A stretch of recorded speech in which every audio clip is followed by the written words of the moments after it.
할렐루야, 사랑 축복합니다. 2022년 5월 13일 금요일 새벽기도 오신 여러분들을 주님의 이름으로 사랑 축복합니다. 기도하고 새벽 시간 거룩하게 구별해서 하나님께 올려드렸으면 좋겠습니다. 기도하겠습니다. 만군의 여호와여, 주의 장막이 어찌 그리 사랑스러운지요. 내 영혼이 여호와의 궁정을 사모하여 쇠약하며 내 마음과 육체가 살아계시는 하나님께 부르짖나이다. 아멘. 사랑원에 많으신 하나님, 우리가 정말로 온 마음과 정성을 다해서 살아계신 하나님께 부르짖으며 나아갑니다. 찬양하며 나아가고 모든 영광을 올려드리며 나아갑니다. 부족하지만 받아주시옵소서. 우리 마음의 중심에 보시고 그 중심으로부터 나오는 하나님을 향한 뜨거운 열정과 사랑이 세상 무엇과도 바꿀 수 없는 귀한 것들로 채워지게 도와주시옵소서. 감사드리며 거룩하신 예수님의 이름으로 간절히 기도합니다. 아멘. 할렐루야, 사랑을 축복합니다. 새벽을 깨우신 성도님들에게 하나님의 은혜와 은총이 더하시기를 주님의 이름으로 간절히 축원합니다. 오늘은 사무엘상 3장 1절에서 21절 말씀으로 여러분과 함께 은혜를 나누고자 합니다. 오늘 본문 내용을 보면 이제 이스라엘의 지도자로 누가 등장하냐면 어제도 말씀드렸지만 사무엘이 등장합니다. 어제는 어린아이의 사무엘이었다면 이제 오늘은 조금 성장하는 사무엘을 다시 한번 볼 수 있습니다. 오늘 본문 내용은 1장 1절에서 4장 1절까지에 보시면 이 연속적인 부분 내용입니다. 여기 이제 누가 나오냐면 이 패역한 엘리 가문의 멸망이 나오고요. 그 멸망 가운데에서 하나님이 누구를 들어 쓰시냐면 하나님의 소명을 받은 사무엘 제사장이 등장하기도 합니다. 좀 더 구체적인 내용을 한 절 한 절 보면 1절을 보면 여호와께서 사무엘을 부르시기 전에 여호와의 계시가 희귀했던 이 암울한 시대적 상황에 대해서 말씀하고 있습니다. 하나님이 말씀하셨던 것이 적으셨던 거죠. 엎으셨던 건 아니지만 희귀했던 시대다라고 정확히 이야기합니다. 그리고 2절부터 10절까지 내용을 보면 사무엘이 어떤 과정을 통해서 하나님이 부르십니다. 그리고 사무엘이 응답해요. 그 내용들이 쭉 이어지고 있고요. 끝으로 11절에서 14절까지 말씀을 보면 하나님께서 사무엘에게 주신 이 첫 번째 계시로서 패역한 엘리 가문의 파멸을 예고하신다 라고 한 사실을 사무엘에게 말씀해주고 있는 내용이 나옵니다. 여기 보면 사무엘이 하나님께서 3번이나 거듭 부르심에도 불구하고 그것이 하나님의 목소리인지 모르고 사람의 목소리인 줄만 알고 응답하지 못하다가 엘리 제사장의 도움을 받아서 4번째 부르심에 이게 하나님의 응답이었구나, 하나님의 부르심이었구나 라고 해서 겨우 사무엘이 하나님의 응답에, 하나님의 부르심에 응답합니다. 이처럼 이 경건했던 사무엘조차 하나님의 음성과 사람의 음성을 구분하지 못해서 하나님의 부르심에 쉽게 응답하지 못했다라고 하는 사실은 아까 말씀드렸듯이 1절 상황 그대로 반영하고 있는 겁니다. 바로 하나님의 계시가 희귀했다라고 하는 거죠. 종교적으로 아주 굉장히 침체되어져 있던 상황을 그 1절을 통해서 알 수 있습니다. 사회적으로, 종교적으로 얼마나 침체였는지가 보여주고 있는데요. 3절 말씀 보면 하나님의 등불은 아직 꺼지지 아니하였으며 사무엘은 하나님의 계회에 있는 여호와 전 안에 누웠다라고 이야기합니다. 굉장히 침체되었던 시기였지만 그럼에도 불구하고 그 침체되었던 시기 가운데서도 하나님은 사람을 선택하셔서 일하신다는 거예요. 누굴요? 사무엘을 통해서. 그 말씀이 바로 3절 말씀이다라고 하는 겁니다. 하나님의 등불은 감난산에서 짜낸 순결한 그림으로요, 성소 안에 밝히는 등불로서 이 등불이요, 저녁부터 아침까지 절대 꺼트리면 안 됩니다. 꺼질 수 없는 거예요. 그래서 하나님은 저녁부터 아침까지 아론의 후손, 제사장들로 하여금 기름을 준비해서 등불을 계속 두루 살피도록 하셨습니다. 그러므로 이 엘리 제사장이었던 두 아들 홈니와 비느하스가 이 일을 해야 됐던 거예요. 밤부터 낮까지, 아침까지 이 기름을 준비해서 등불이 꺼지지 않게 해야 했던 사람이 홈니와 비느하스였습니다. 그런데 어때요? 이 엘리의 두 아들 홈리와 비느하스는 하나님을 잘 알지 못했습니다. 그들이 하나님을 위해 세움받은 제사장이긴 했지만 하나님을 믿지 않았다는 거예요. 하나님을 경외하지 않았다는 겁니다. 그러니까 자신이 맡은 귀한 일인데, 귀한 소명이고 사명인데 이 직무를 소홀히 할 수밖에 없었습니다. 열심히 하지 않았어요. 그래서 이 일이 누구한테 갔을까요? 아주 어렸지만, 어린 아이였지만 이 일이 사무엘이 감당했습니다. 그래서 이스라엘의 성소에서 등불이 꺼지지 않을 수 있었던 이유가 홈리와 비느하스 때문이 아니라 바로 이 어린 사무엘 덕분이었다라고 하는 겁니다. 한편 성경에서 이 등불이라고 하는 건 어떤 걸 상징하냐면 성도의 기도를 상징하고 있습니다. 그러니까 하나님께서 성소에 등불을 꺼뜨리지 말라라고 하는 이 규례는 성도들의 기도의 불을 절대로 꺼뜨려서는 안 된다라고 하는 이야기를 하고 있는 것입니다. 오늘날 구약시대처럼 우리 예배당에 저녁부터 낮까지 하루 종일 등불을 켜놓지는 않습니다. 그러나 성도들의 기도의 등불을 꺼뜨려서는 안 된다는 것이죠. 물론 이 말은요, 밤새 자지도 말고 먹지도 말고 일하지도 말고 기도만 해야 된다라고 하는 이야기가 아닙니다. 이 이야기는 우리의 삶 가운데에서 하나님께 기도하는 것을 멈추어서는 안 된다라고 하는 뜻이죠. 성도가 하나님께 기도하는 것, 아니 기도를 멈추는 건 그건 죄입니다. 왜냐하면 기도는 하나님의 명령이기 때문입니다. 기도는 성도에게 주신 특권이자 동시에 의무이다라고 하는 거죠. 때문에 사무엘은 훗날 기도하기를 쉬는 죄를 여호와 앞에 결단코 범짓지 않겠다라고 선언하기도 합니다. 아마도 사무엘이 이 어려서부터 성소에서 늘 등불을 지키면서 하나님께 기도 드렸던 그 모습을 기억하고 있지 않았나. 그리고 그 순간 하나님의 은혜를 누리고 그 순간 하나님의 은총을 누렸다라고 우리가 추측할 수 있습니다. 그러니까 기도가 얼마나 소중한지를 아는 거지.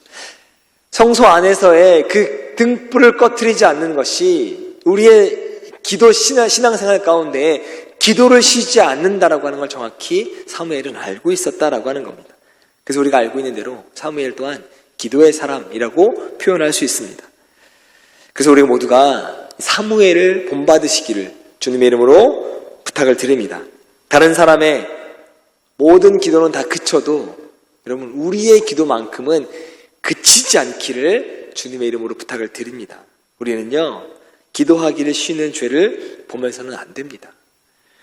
우리 이 어두운 때에 기도의 등불을 날마다 켜두시기를 주님의 이름으로 축원합니다. 그리고 기도의 등불이 하나님께 합당하도록, 그래서 하나님께 상달되도록 늘 기도의 등불을 두루 살피시는 여러분 되시길 바랍니다. 기도의 내용은요 늘 거룩해 하고요, 거룩하게 다듬고 그것이 하나님이 영광을 위해야 한다라고 하는 꼭 기억하시기를 바랍니다.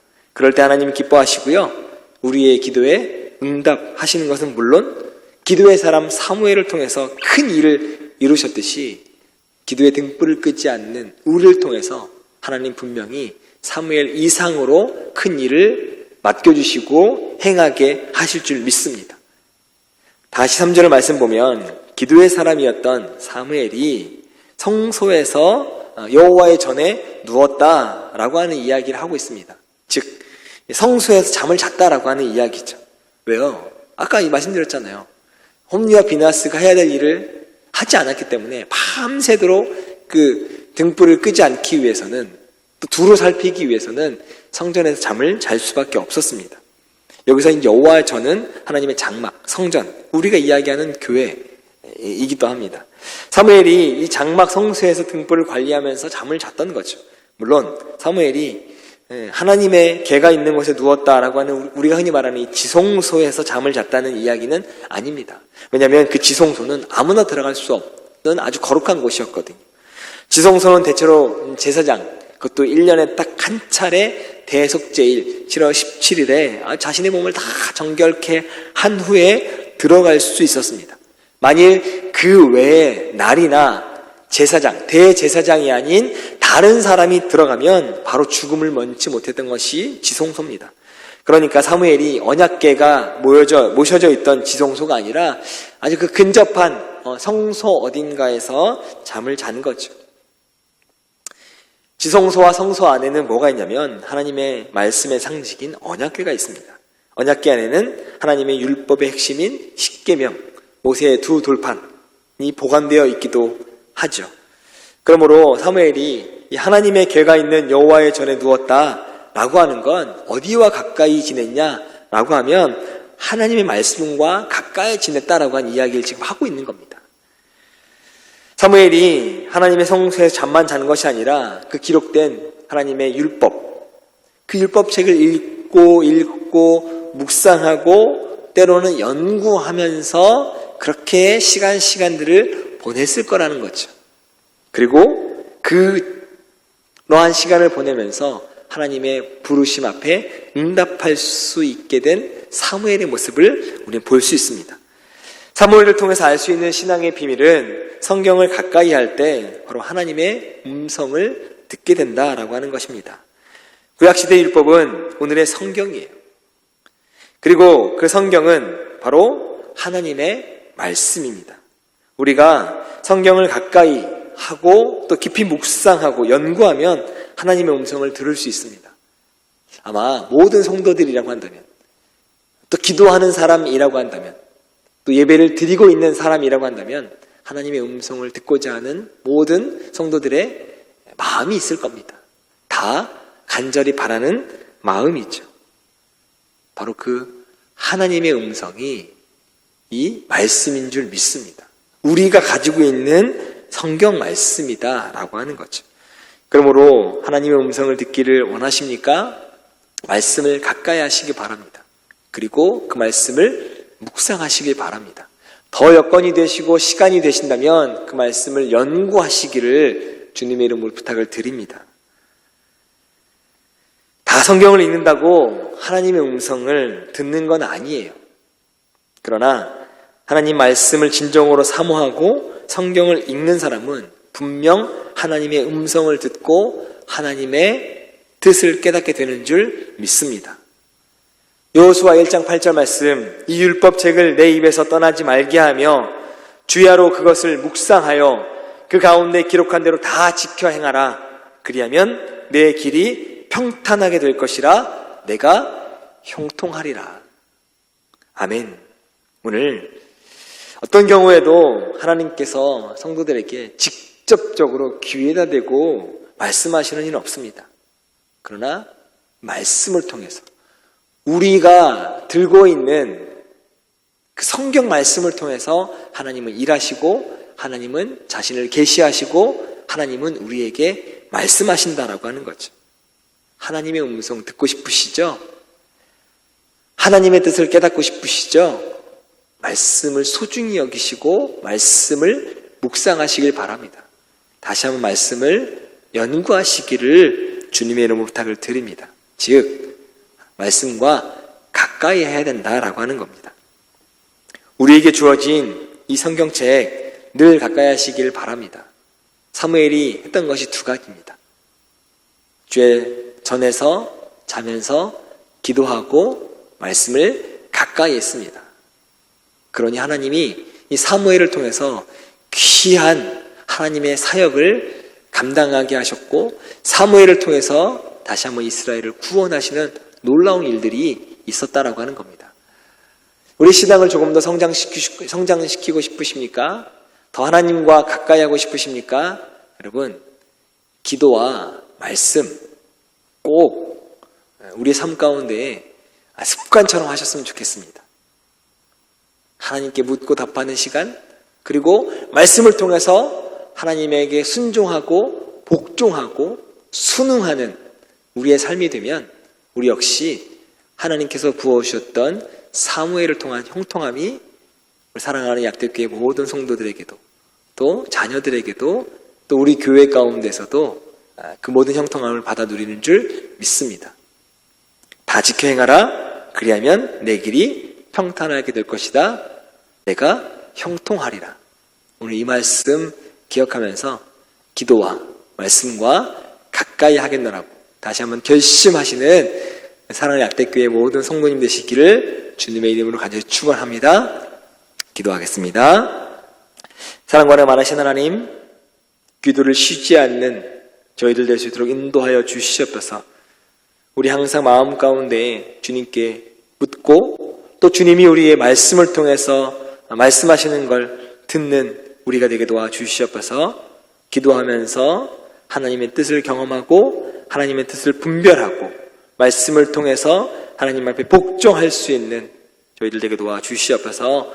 그래서 사무엘에게 주셨던 하늘의 형통함, 하늘의 축복을 받아 누리기에 부족함이 없는 사랑하는 약대교회 모든 성도님들 되게 도와주시옵소서. 오늘도 새벽 가운데에 우리의 기도에 응답하실 거룩하신 예수님 그리스도의 이름으로 간절히 기도합니다. 아멘. 네, 지금부터 사무엘상 3장 1절부터 21절 말씀 안으로 들어가셔서 하나님의 은혜를 깊이 누리시길 바랍니다. 아이 사무엘이 엘리 앞에서 여호와를 섬길 때에는 여호와의 말씀이 희귀하여 이상이 흠이 보이지 않았더라. 엘리의 눈이 점점 어두워가서 잘 보지 못하는 그때에 그가 자기 처소에 누웠고 하나님의 등불은 아직 꺼지지 아니하였으며 사무엘은 하나님의 궤에 있는 여호와의 전 안에 누웠더니 여호와께서 사무엘을 부르시는지라.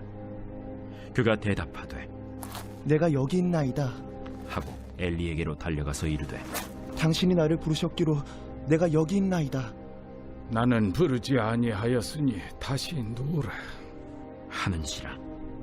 그가 가서 누웠더니 여호와께서 다시 사무엘을 부르시는지라. 사무엘이 일어나 엘리에게로 가서 이르되 당신이 나를 부르셨기로 내가 여기 있나이다. 내 아들아, 내가 부르지 아니하였으니 다시 누우라 하니라. 사무엘이 아직 여호와를 알지 못하고 여호와의 말씀도 아직 그에게 나타나지 아니한 때라 여호와께서 세 번째 사무엘을 부르시는지라. 그가 일어나 엘리에게로 가서 이르되 당신이 나를 부르셨기로 내가 여기 있나이다. 하니 엘리가 여호와께서 이 아이를 부르신 줄을 깨닫고 엘리가 사무엘에게 이르되 가서 누웠다가 그가 너를 부르시거든 네가 말하기를 여호와여 말씀하옵소서 주의 종이 듣겠나이다 하라 하니 이에 사무엘이 가서 자기 처소에 누우니라. 여호와께서 임하여 서서 전과 같이 사무엘아 말씀하옵소서 주의 종이 듣겠나이다. 하니 여호와께서 사무엘에게 이르시되 보라 내가 이스라엘 중에 한 일을 행하리니 그것을 듣는 자마다 두 귀가 울리리라. 내가 엘리의 집에 대하여 말한 것을 처음부터 끝까지 그날에 그에게 다 이루리라. 내가 그의 집을 영원토록 심판하겠다고 그에게 말한 것은 그가 아는 죄악 때문이니 이는 그가 자기의 아들들이 저주를 자청하되 금하지 아니하였음이니라. 그러므로 내가 엘리의 집에 대하여 맹세하기를 엘리 집의 죄악은 제물로나 예물로나 영원히 속잠을 받지 못하리라 하였노라 하셨더라. 사무엘이 아침까지 누웠다가 여호와의 집의 문을 열었으나 그 이상을 엘리에게 알게 하기를 두려워하더니 엘리가 사무엘을 불러 이르되 내 아들 사무엘아 내가 여기 있나이다. 내게 무엇을 말씀하셨느냐 청하노니 내게 숨기지 말라. 내게 말씀하신 모든 것을 하나라도 숨기면 하나님이 내게 벌을 내리시고 또 내리시기를 원하노라. 사무엘이 그것을 그에게 자세히 말하고 조금도 숨기지 아니하니 이는 여호와이시니 선하신 대로 하실 것이니라 하니라. 사무엘이 자라매 여호와께서 그와 함께 계셔서 그의 말이 하나도 땅에 떨어지지 않게 하시니 단에서부터 브엘세바까지의 온 이스라엘이 사무엘은 여호와의 선지자로 세우심을 입은 줄을 알았더라. 여호와께서 실로에서 다시 나타나시되 여호와께서 실로에서 여호와의 말씀으로 사무엘에게 자기를 나타내시니라.